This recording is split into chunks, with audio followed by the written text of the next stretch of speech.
ভাই ভিডিওটা একটু দেখেন, আপনি হাসতে বাধ্য হবেন, আমি গ্যারান্টি দিলাম। হ্যাঁ, ফাইজলামির তো একটা লিমিট থাকা দরকার। এটা আবার কোন ধরনের ফাইজলামি একটু দেখেন। ডাক্তারে কিন্তু রুগী একটা নিয়ে আসছে। হ্যাঁ, এটা আদৌ রুগী নাকি লাশ আপনারা দেখেন তাহলে বুঝতে পারবেন। ডাক্তারে একদম কাপড় টাপড় জায়গায় সবকিছু দেখা খাতার ভিতরে সিগনেচার কইরা, হ্যাঁ, চলে যাবে এখান থেকে। ডাইকা দিছে কিন্তু। হ্যাঁ, পাশে থাকা লোকটার অবস্থাটা কি হয় শুধু একটু দেখেন। ডাক্তার চলে যাইতেছে, এখন ওই লোকটার খালি চেহারাটা দেখেন, ভয় ওনার কি অবস্থাটা হইতেছে। হ্যাঁ, অলরেডি কিন্তু উনি অলরেডি ভয় পেয়ে গেছে। হ্যাঁ, তো দেখা যাক কি হয়, লাস্ট পর্যন্ত দেখেন, মজা পাবেন। হ্যাঁ, খালি কি হয় লোকটার সাথে ঘটনাটা দেখেন। হ্যাঁ, দেখতেছি কি হয় আমরা অলরেডি কিন্তু পালারা দিয়ে ফেলাইছে রুগিনের লাশ।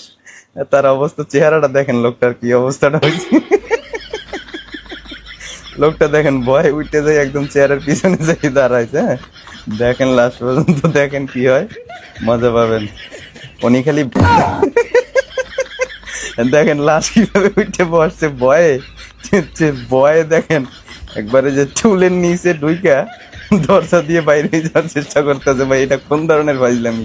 লোকটা তো আরেকটু হইলে স্টক করতে হবে ভাই।